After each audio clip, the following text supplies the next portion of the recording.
पास मौजूद एक गांव में रंगैया नामक एक आदमी रहता था। उसका घर उसी जंगल के पास में था। उस घर में वो अपने बीवी और बच्चे के साथ रहता था।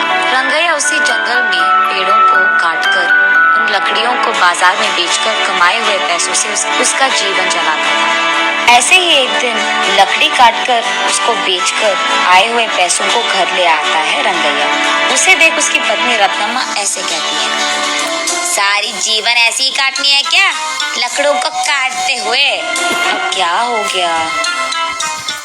क्या हो गया?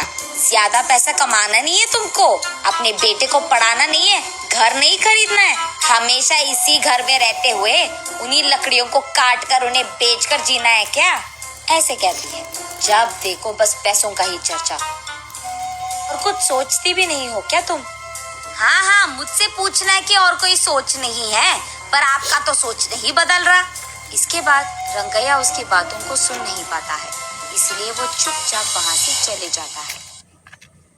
उस रात को रंगैया अपने घर की खिड़की से बाहर देखते रहता है। दूर में उसे एक छोटी सी रोशनी दिखाई देती है और वो ये भी देखता है कि कई सारे गाड़ियाँ बाहर से जंगल की ओर और जंगल से बाहर की ओर जाते रहते हैं। मैं तो हर रोज इसी जंगल में काम करता हूँ। मैंने आज तक लकड़ियाँ काटते हुए किसी को आते या जाते नहीं देखा है, ना ही सुना है। लेकिन हर रोज रात के समय में यहाँ गाड़ियाँ आती जाती रहती है।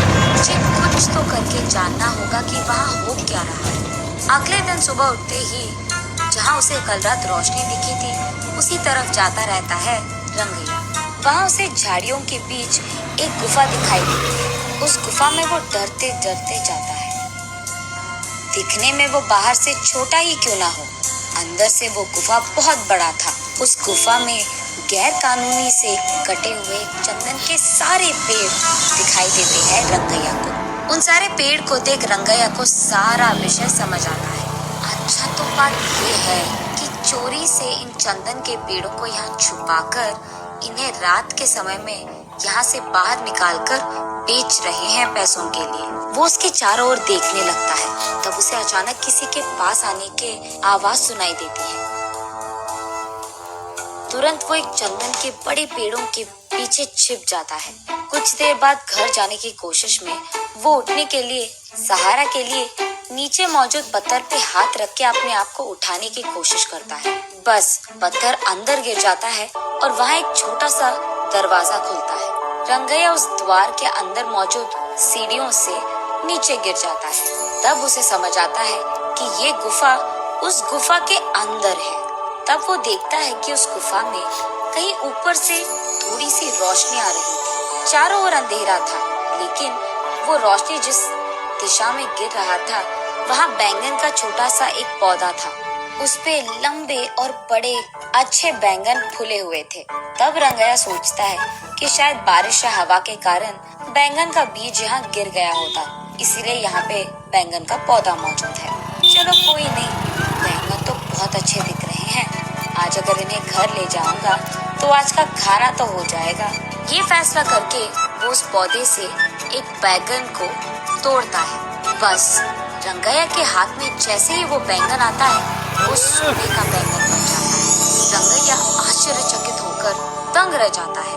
वो उस सोने के बैंगन को अपने हाथों में लेकर उसे जांचने की कोशिश करता है और तुरंत वो सोचता है कि उसी पौधे से एक और बैंगन ले ले, लेकिन उससे पहले ही उस पौधे पे मौजूद सारे बैंगन गायब हो जाते हैं।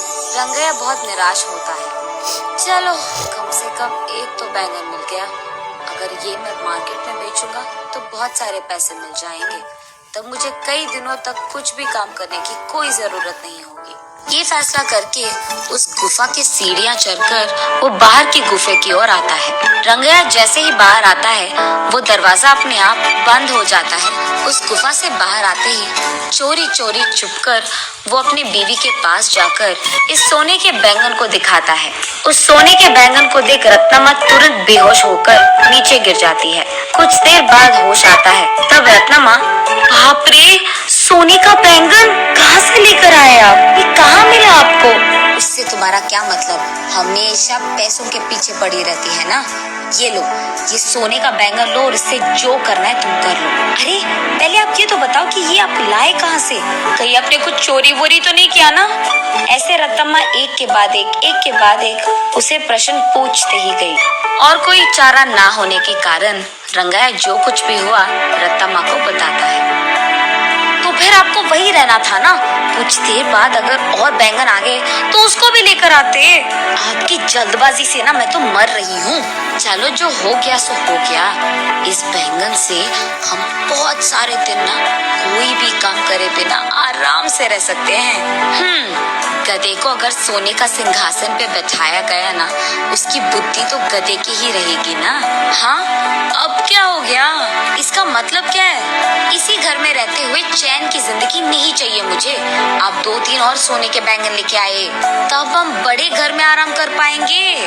देख, हमें नहीं पता कि उस पौधे पे वापस सोने के बैंगन आएंगे कि नहीं, और इतना ही नहीं, उस गुफा में जाना बहुत बहुत मुश्किल है और घातक भी। वहाँ चंदन के पेड़ छुपे हैं रत्ना, अगर मैं पकड़ा गया ना, मेरा लाश तक नहीं मिलेगा तुझे। अब इस सब की क्या जरूरत है, जितना है उतने में खुश रहेंगे, कहता है रंगैया। तुम मर्द हो भी, वहाँ के चंदन के पेड़ों के बारे में जाकर पुलिस को बता दो। वहाँ के चोरों को वो खुद लेकर जाएंगे और चंदन पेड़ भी खाली कर देंगे, तब गुफा पूरा खाली हो जाएगा। यहाँ तुम्हारे अलावा किसी को भी नहीं पता कि उस गुफा में एक और गुफा छुपा है, इसीलिए जब चाहो तब तुम उस गुफा में आ सकते हो और जा सकते हो। वैसे ही अगर उस बैंगन के पौधे पे और बैंगन उग गए तो उसको भी लेकर आ सकते हो आप। इसको ये सोच आया पर मुझे तो नहीं आया, पता नहीं क्यों। ऐसे रंगैया अपने मन में सोचता है। हाँ ठीक है, वो सब मैं देख लूंगा। तुम फिलहाल इस सोने के बैंगन को बाजार लेकर इसे बेचकर पैसे लेकर घर आओ। ये कहकर रंगैया उसके घर से सीधा पुलिस स्टेशन जाता है और गुफा में हो रही गैर कानूनी व्यापार के बारे में उनको बताता है। पुलिस वहाँ आकर सबको गिरफ्तार करते हैं और चंदन के पेड़ों को भी वहाँ से खाली कर देते हैं। अब इस कारण गुफा में डरते हुए जाने की कोई जरूरत नहीं थी रंगैया को। अगले दिन वो उस नीचे वाली गुफा में बैंगन के पौधे के पास जाता है। तब वो देखता है कि वो पौधा बैंगन से भरा था। इस बार वो एक बैंगन को लेकर जल्दबाजी में दूसरा बैंगन लेने ही जा रहा था कि सारे बैंगन गायब हो जाते हैं। तब रंगैया को समझ आता है कि असली बात ये है कि बैंगन रोज के एक ही मिलते हैं। ऐसे वो उस दिन के लिए एक सोने का बैंगन लेके घर चले जाता है। तब रत्तम्मा उन सोने के बैंगन को बेचकर आए हुए पैसों से एक बड़ा बंगला खरीदती है। तब से जब भी रंगैया को पैसों की जरूरत थी, वो उस गुफा में जाकर बैंगन लेकर उसे बेचकर आए हुए पैसों से खुशी से रहता था। जल्द ही रंगैया और रत्तम्मा उस गांव के ही जमींदार बन जाते हैं और खुशी से जीते हैं।